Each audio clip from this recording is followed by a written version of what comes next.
Christian Prime Minister, the Police Association has written to you calling for Nicole McKee not to be the minister in charge of gun reform and saying it's the police minister who should do it. Will you do that? No. Nicole McKee's a gun safety expert. She's taking through a series of reforms at the moment. She's out there consulting. There's opportunities for the Police Association to join with the public and the public submissions as well. And I think she's doing a very good job of trying to communicate her changes. You're saying as a gun lobbyist, her position is compromised? Well, no. I'd just say to you that she balances safety incredibly well. That she's taught people how to use firearms safely. That's been a big part of her previous life before coming to politics.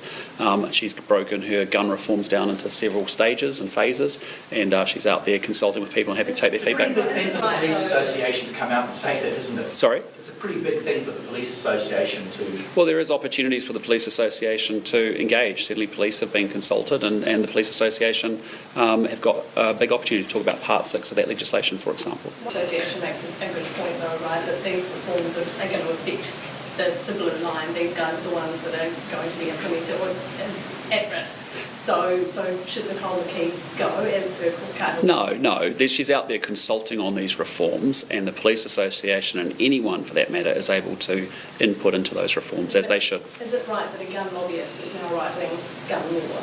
Again, I would say that she has a deep firearms background, and she has also put her, the reforms out there, and it's up for people to consult on it. And I know she's taking that incredibly serious. And so what she's consulted on is her first start, and she's open to listening to all of those submissions. When I go back to that question earlier about how many beneficiaries are likely to be kept off the benefit as a result, so the sanctions are up 50% on 35%, yeah. From the previous year. So how many are you expecting over the course of the year to be voted off the benefit? So in the last quarter, the numbers are about 1,500 that have had a full cancellation. Right. And where are those people going? What happens to them? Not sure.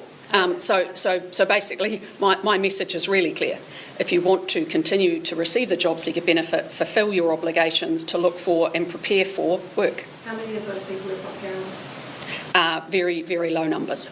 The numbers predominantly are on the job seeker benefit. Right, but there are kids out there whose households rely on the benefit no longer getting income. Yep, so I'd say to those parents, it's pretty simple. We've got common sense rules around what you need to do to comply, and I would encourage you to take the steps you need to be compliant, and there'll be no impact, you'll be in green, and it'll be all go. Yep. And do all beneficiaries find out today what traffic light they're on, and can they dispute where they sit? Yeah, so this afternoon, those who are currently on red and orange will be notified and contacted by MST, and then over coming days they'll be notified if they're at green. So the process is for those who are at orange, they've got 5 days, and so that will absolutely kick off.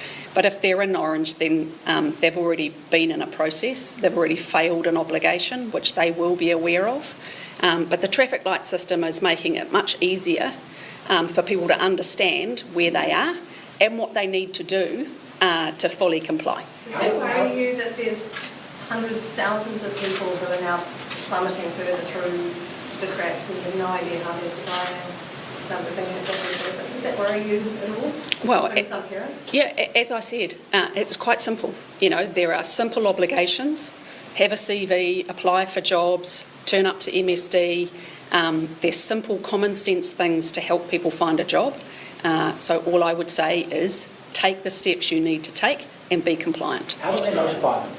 How are they going to be notified? They'll be getting an email today. That's the first part of the system. And then in about 6 to 8 weeks, when they log into My MSD, they will have the colour, so they can see every time they log in to My MSD that they're compliant. Are there enough jobs out there for all of these job seekers and sole parents with job obligations? So just a reminder, the sanction isn't if you can't find a job. The sanction is only if you're not taking the steps to help yourself. Prime Minister, you're heading to Australia this week. Can you sort of run through what you're going to be doing and what your sort of goals and aims are? Yeah, look, it's our normal leader-to-leader meeting, and I'm going to Sydney where I'll be meeting with a bunch of investors, talking about investment opportunities and our economic opportunities here in New Zealand. There's also an opportunity to talk with a lobbyist speech, which I'll do in Sydney as well. Then shoot down to Canberra, catch up with Prime Minister Albanese and talk about a number of issues of common interest across our political spectrum as well. How urgently is the government taking this pending energy crisis? Sorry? How urgently is the government treating this pending energy crisis? Oh, incredibly urgently. I mean, what we've been left with is a mess from the previous administration where, as you know, gas has been diminished in supply. That's causing huge problems or real challenges for our industrial base across New Zealand at the moment. Simeon Brown's leading some good work with the gas industry and also the broader electricity industry, looking at what we can do in the short, medium and long term to make sure that we've got energy security going forward. Okay, team, thanks so much. See you. Thanks very much. Thanks for coming in.